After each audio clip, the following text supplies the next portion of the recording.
Hello everyone and welcome to Wings Quran। कैसे आप सब लोग? My name is Yashodhara Singh Zirwal and welcome to my lecture series। So कल की वीडियो में my apologies, थोड़ा सा ग्लिच आ गया था और इसलिए अच्छे से वॉइस में थोड़ा सा ग्लिच आया है, but it's okay and sorry. और आज की video is day 2 for the ancient history, जिसमें हम एंशिएंट हिस्ट्री कवर करने वाले हैं। पिछली वाली क्लास में भी cover the Indus valley civilisation और आज की क्लास में we are going to talk about the early and the later Vedas, ठीक है, जिसमें हम लोग बात करेंगे आपके जो different important MCQs for your Vedas, ठीक है। तो शुरू करते हैं with the first MCQ which says the entire region in which the Aryans first settled in Indian subcontinent is called what? ठीक है, so उसको बोलते क्या है? The land of 7 rivers, the land of 6 rivers, the land of 7 rivers और the land of no river। तो याद रखना इसको बोलते हैं सप्त सिंधु, राइट, which is सप्त का मतलब हो गया the land of 7 rivers, जिसमें आपकी कौन कौन सी रिवर्स आती हैं? आपका इंदस आ गया, चिनाब आ गया, आपका झेलम, रावी, ब्यास, सरस्वती, सतलुज। ये जो 7 रिवर्स है याद रखिएगा, इसको बोलते हैं सप्त Sindhu and this is the land of 7 reverse which is Indus, जिसको हम सिंधु रिवर कहते हैं। यू हैव झेलम जिसको हम विकस्ता कहते हैं। You have Chenab river, right. You have Ravi जिसको परुषिनी कहते हैं। Then you have Beas, right, जिसको हम विपासा कहते हैं, right. Then you have Chenab को हम अस्किनी कहते हैं, ठीक है। You have Saraswati river and then of course you have the Sutlej जिसको हम क्या बोलते हैं उसको सुत्रुदी कहते हैं, right. So these are the 7 rivers, right.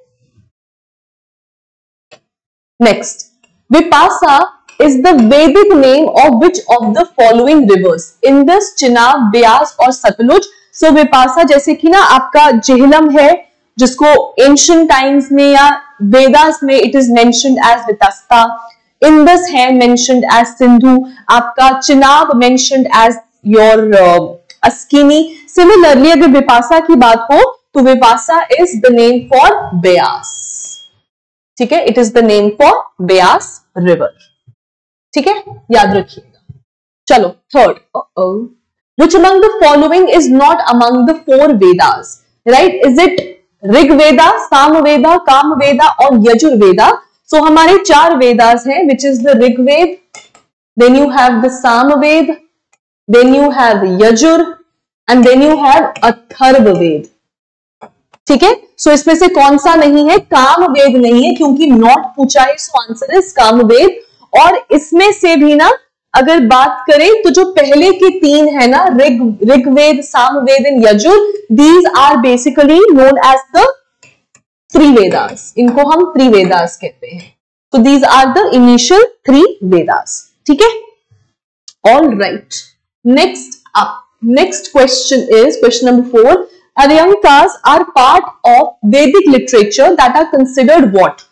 ये कौन सी बुक्स है? रिचुअल्स की बुक्स है, फॉरेस्ट बुक्स है, रिलीजियस बुक्स है या नन ऑफ दी अबव है? So this is already asked in PYQs का ही क्वेश्चन है, तो याद रखिएगा these are the forest books, ठीक है। सो अरयंकास का पूछा जाए तो ये किसके साथ रिलेटेड है? It is related to the forest books.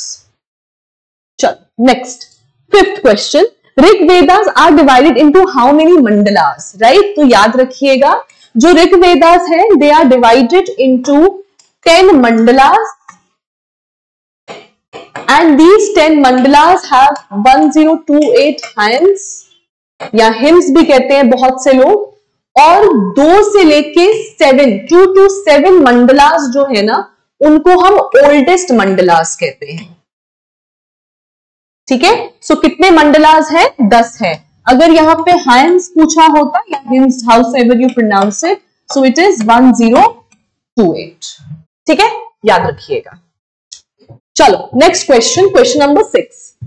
या alright, so before I move forward guys, आप में से जो लोग भी प्रिपरेशन कर रहे हैं, ऑब्वियसली तभी आप देख रहे हैं वीडियो, और आप में से बहुत से बच्चे ऐसे who have problem regarding the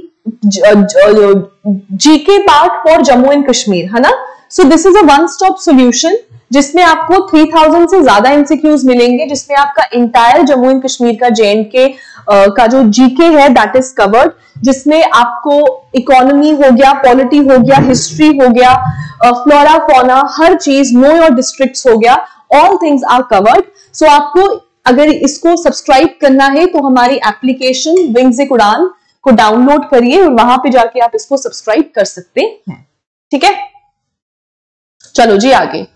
6. The slogan सत्यमेव जयते इज कोटेड फ्रॉम विच उपनिषद? ईशा, कथा, मुंडका या चंदोग्या उपनिषद? तो दिस इज ऑल्सो PYQ, ये भी आपका एक PYQ है, बहुत बार ये क्वेश्चन पूछा गया है, तो आप इसको एज इट इज ही याद कर लीजिए। सत्यमेव जयते फ्रॉम द मुंडका उपनिषद। ठीक है, सो सत्यमेव जयते from which Upanishad? Mundka Upanishad. Next is what was the name of the what is the name chief of the tribe? Okay, so basically question है, थोड़ा सा I think issue हुआ है, just a second, yeah we are fine now। ठीक है, थोड़ा सा इसको स्टेटमेंट में इशू है। ये बेसिकली पूछ रहे हैं कि जो ट्राइब का चीफ होता था, jana, right, jana used to be the tribe, उस ट्राइब का जो चीफ होता था उसको क्या बोलते थे? जन, गोपति, महाराज या जननायक, राइट। सो याद रखिएगा, jana used to be the tribe, और इस जन का जो चीफ होता था उसको हम गोपति कहते थे। ठीक है, हो सकता है पेपर में गोपति दिया हो, लेकिन मोस्टली दिया होता है राजन।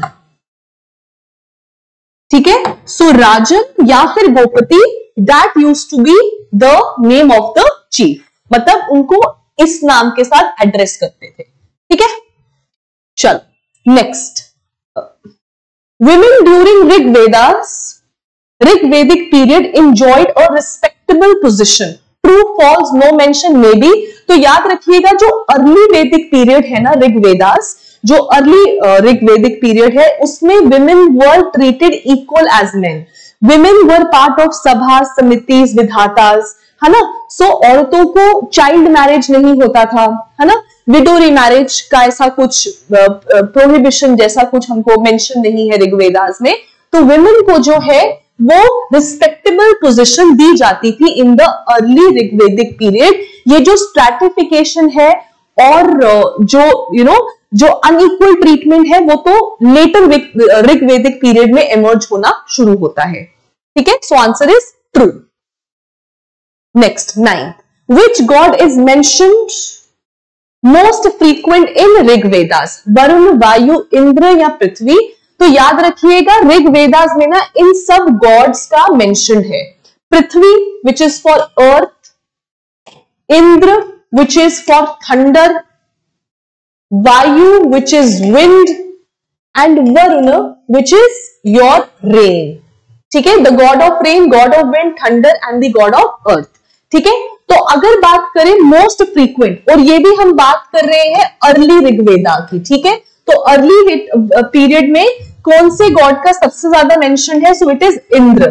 और जब हम लेटर स्टेजेस पे जाएंगे ना, तो इंद्र की रेलेवेंस कम होती हमको नजर आएगी, और इनिशियली इंद्र जो है it is the most frequent mentioned god. ठीक है, next, the battle of 10 kings is also known as Dasarajan war was fought on the bank of which river? Sutlej, Ravi, Beas या फिर झेलम। ठीक है, सो याद रखिएगा, ये जो बैटल ऑफ 10 किंग्स है ये बेसिकली जीता गया था बाय योर राजना सुदास। मैं लिख देती हूं, it was one by Rajan Sudas and he belonged from the Bharat clan. He belong from the Bharat clan, right. और ये किस रिवर के बैंक पे हुआ था? सो it is on the bank of river Ravi. ठीक है, भारत क्लैन या भारत जन ट्राइब। ठीक है, याद रखिएगा। All right, next up 11. So before we move forward guys, revision is the key to success. कोई भी एग्जाम देना हो तो रिविजन देना और प्रैक्टिस करना, इसके अलावा there is just nothing which can ultimately give you selection. So अगर आपको मॉक टेस्ट कहां से करें कहां से नहीं करें में प्रॉब्लम आ रहा है, सो वी हैव प्रहार 2.0 which is specifically designed with the latest JKSSB pattern and the latest syllabus. It has 23 sectional and 5 full length syllabus test. तो आप चाहें तो इसको सब्सक्राइब कर सकते हैं. It is available both online as well as offline mode. So आपकी मर्जी है, आप चाहें तो कर सकते हैं, इसको जरूर सब्सक्राइब करिए. It is very nicely designed. ठीक है. अच्छा, पिछले लेक्चर में एक लड़की ने मैसेज किया था कि regarding the largest Indus valley civilisation site. तो largest Indus valley civilisation site is Mohenjodaro, और अगर largest Indus valley civilisation site in India की बात होगी इट इज राखीगढ़ी, और दोनों में अगर पूछा जाए तो इट इज मोहेंजोदारो. ठीक है. चलो नेक्स्ट, हाउ मेनी वर्ण वर देयर? 3, 4, 5 या 2. So how many varnas were there? The stratification of the society, which was starting with the highest Brahmins, followed by Kshatriyas, followed by Vaishyas, and followed by Shudras. ठीक है. और letter period में ना, letter वैदिक period में untouchables का भी जो है जिक्र है. ठीक है. उससे पहले नहीं है. तो कितने वर्ण हुए? तो जी 4 वर्ण वर देयर. ठीक है. और यही सीक्वेंस है, इसको याद रखिएगा. ठीक है. और जो पहले के 3 है ना, इनको हम द्विजा कहते थे, मतलब ट्वाइस बॉर्न. सो दीज वर्ण के जो लोग होते थे, इनको ही राइट होता था एक सेक्रेट थ्रेड पहनने का, रिचुअल्स परफॉर्म करने का. तो इनको हम द्विजा कहते हैं. शूद्रास के पास ये राइट नहीं होता था. ठीक है. चलो आगे बढ़ते हुए 12th. How many important institutions called the ashrama system were there? ठीक है. तो कितने थे? सो आश्रमा सिस्टम बेसिकली है क्या? इट इज बेसिकली कि ह्यूमन लाइफ के जो स्टेजेस हैं, मतलब पूरे जो उनके स्टेजेस है ना, पूरा लाइफ स्पैन के डिवीजन है, उसको हम आश्रमा सिस्टम कहते हैं. कितने स्टेजेस है? 4 बताए हैं. Starting with the first which is the brahmacharya, जो आपके 25 साल की उम्र तक होता है. उसके बाद आपका गृहस्थ आता है, विच इज 25 से लेके 50 साल की उम्र, जिसमें आप वेल्थ, प्रोजनी या फैमिली के बारे में सोचेंगे. उसके बाद आपका आता है जिसमें विपस्था आता है, वनपस्थ आता है, जिसमें बेसिकली आप क्या करते हो? स्पिरिचुअल विजडम को गेन करते हो. और एंड में आता है आपका the last stage which is the मोक्ष, जिसमें आप संन्यास कर लेते हो, विच इज फ्रॉम 50 to 70, मतलब 75 ईयर्स एंड अबव. जो वनप्रस्थ है वो आपका 50 से लेके 75 ईयर्स का आता है. ठीक है. सो इस तरीके से कितने आपके आगे जी? तो 4 आगे आपके. ठीक है.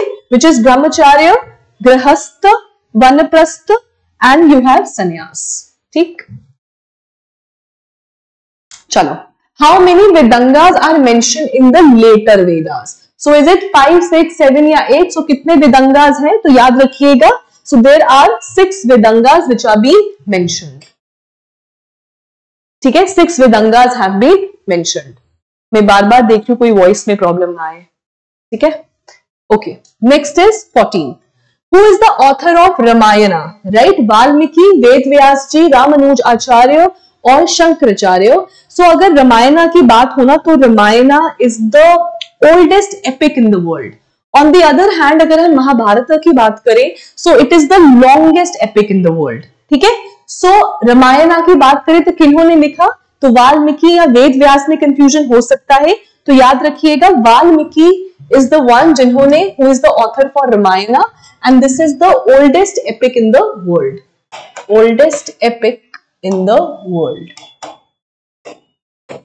ठीक है. और लॉन्गेस्ट एपिक की अगर हम बात करें in the world, that is Mahabharata. Mahabharata. ठीक है. This is by Ved Vyas ji. ठीक. चलो 15. आउट ऑफ द 4 वर्ण which were called द्विजा, मतलब twice born. So it is Brahmanas, Kshatriyas, Vaishyas, all of the above. तो हमने अभी पढ़ा कि शूद्रास को छोड़ के बाकी के जो 3 ऊपर के वर्ण हैं उनको हम द्विजा कहते थे, या फिर द ट्वाइस बॉर्न, और people who had the right to wear a sacred thread. ठीक है. चलो आगे बढ़ते हुए 16. All right. Consider the following statements regarding the Vedas. The word Veda signifies knowledge and they are actually providing humans about knowledge to conduct their life on earth. तो क्या ये सही है? तो हाँ जी, ये बिल्कुल सही है। वेद का मतलब है नॉलेज, राइट? और इसी नॉलेज का इस्तेमाल करना है to conduct their life on earth. The Vedas were initially handed over orally by generation to generation. तो बिल्कुल सही, ये भी बिल्कुल सही है कि जो इनिशियल पीरियड था उसमें ओरली जो है ब्राह्मण्स को ये नॉलेज दिया गया और फिर ब्राह्मण ही आगे इस नॉलेज को दे रहे थे। ठीक है, सो कितने स्टेटमेंट सही पूछ रहे हैं? Correct. So that means both the given two statements are correct. ठीक है, चलो आगे। Next is which of the following sequence is correct about the Vedic literature? Vedas, Samhitas, Brahmanas, Upanishads, Vedas, Samhitas, Upanishads, Brahmanas, Vedas, Brahmanas, Samhitas, Upanishads, Vedas, Brahmanas, Upanishads, Samhitas. तो याद रखना, it is from Vedas then to the Samhitas, from Samhitas to Brahmanas and Brahmanas to Upanishads. ठीक है, so sequence A is right when we talk about the Vedic literature. So Vedas के बाद संहिता, संहितास के अंदर आपके ब्राह्मणास और उसके बाद आपके उपनिषद्स। ठीक है, चलो 18th. Which of the following Upanishads has complete detail or concept about the four ashramas? Right, अभी हमने पीछे किया ना आश्रमा सिस्टम, जिसमें हमने किया आपका ब्रह्मचार्य, राइट, फिर हमने गृहस्थ, वनप्रस्थ, फिर संन्यास किया। तो ये कौन से उपनिषद में मेंशन है? जैसे हमने सत्यमेव जयते का किया था आपका मुंडका, तो इसका भी याद रखना, इट इज जबला उपनिषद। ठीक है, चलो 19th. The term gavishti used in Rig Veda is related to which of the following? Cow, war, wheat या land? तो याद रखिएगा, इट इज वॉर। ठीक है, इट इज वॉर। फाइन, चलो आगे 20th and the last. Consider the following statement. सबसे पहले वो पूछते हैं during early Vedic period there are evidences of child marriage. Early Vedic, जैसे मैंने आपको बताया, हमने पीछे भी क्वेश्चन किया ना विमेन के स्टेटस के बारे में कि अर्ली वैदिक पीरियड में विमेन को इक्वल रिस्पेक्टेबल ट्रीटमेंट मिलता था। Women were part of sabha समितिज and विधाताज also, है ना। लेकिन लेटर वैदिक पे आते आते वो जो पोजीशन था विमेन का, it started to come down. ठीक है, और अर्ली वैदिक पीरियड में there is no evidence of child marriage. ठीक है, यहां तक कि जो मैरिज भी थी ना, मैरिज भी मोनोगेमी होती थी। लेटर वैदिक में आते आते पॉलीगेमी आने शुरू होगी। हाउएवर प्रेफरेंस मोनोगेमी रहा, लेकिन पॉलीगेमी के भी हमको एविडेंसेस मिलते हैं। दूसरा स्टेटमेंट बोलते हैं window remarriage was not known during this period. तो क्या ये सही है कि गलत है? Wrong. This statement is also wrong. Therefore कौन कौन से स्टेटमेंट्स हमारे करेक्ट हुए? दोनों में से एक भी नहीं। सो दोनों स्टेटमेंट्स हमारे गलत हैं। So both the statements given are wrong, right. So guys, ये थे हमारे आज के 20 एमसीक्यूज जिसमें हमने बात किया है वेदास के बारे में, राइट। कल की क्लास में we are going to talk about Buddhism and Jainism. मैं ट्राई करूंगी कि बुद्धिज्म अलग और जैनिज्म अलग कर ले, बट हो सकता है कि दोनों को एक ही वीडियो में मैं ले आऊं। ठीक है, तो मिलते हैं कल की क्लास में। Tomorrow is Buddhism and Jainism और उसके बाद we are going to talk about the Mahajanapadas. ठीक है, तो thank you, have a nice day. I will see you guys tomorrow.